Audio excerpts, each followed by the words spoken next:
ሰክሰስፉል ይባላል ሰው። ግን ምንድነው ሰክሰስ ግን ለኛ ለክርስቲያኖች? ይገርማችኋል። እኔ አሁን በዚህ ዘመን ጥሬ ግሬ ሰክሰስፉል ሆኛለሁ።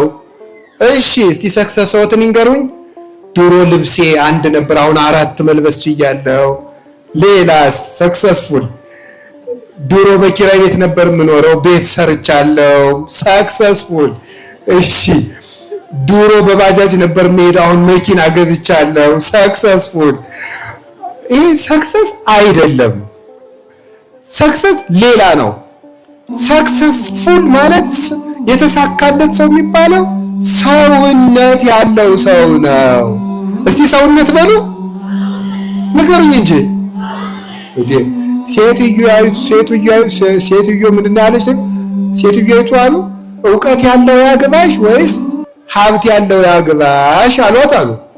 ምን እንዳለች ጀግና ናት ብላይ መልስ ስሙ። ሀብት ቢኖረው ዕውቀት ከሌለው ዕውቀት ያለው ይወስድበታልና ምን ያለው ምን ይበለኛለች? አዎ እንደዚህ አለች። ንግግሩን እናንተ በሉት ብዬ እኮ ነው።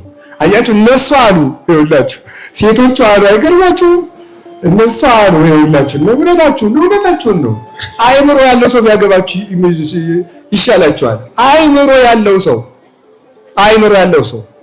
ሰውነት ያለው ሰው። ዕውቀት ስላችሁ X+Y አይደለም። ዕውቀት ማለት ራሱን የሚገዛ ሰው ነው፣ የሚያስብ ሰው። ከቃሉ ጋር ናችሁ? ስለዚህ ምንድነው ሰክሰስፉል? እንደዚያ ቢሆን ኖሮ ድንግል ማርያም ያልተሳካላት ሰው ናት፣ ልብሷ አንድ ነበርና። ድንግል ማርያም ያልተሳካላት ሰው ናት፣ ቤት አልነበራትምና። ክርስቶስሳ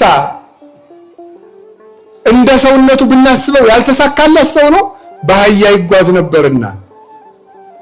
ፈረስ እንኳን አልነበረውም፣ እንዳንድ የወረዳ ገዥ እንኳን አህያ ነበር መጓጓዣው።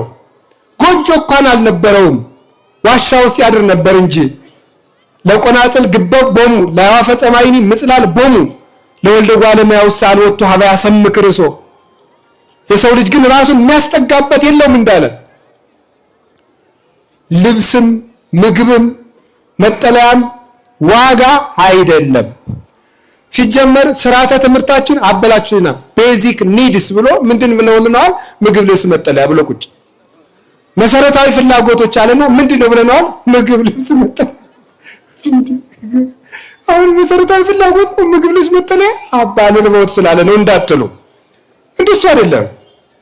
ምግብ፣ ልብስ፣ መጠለያ ያስፈልጋል ነው እንጂ መሰረታዊ። አሁን ቢጨንቃቸው ሳይንቲስቶች አጥንተው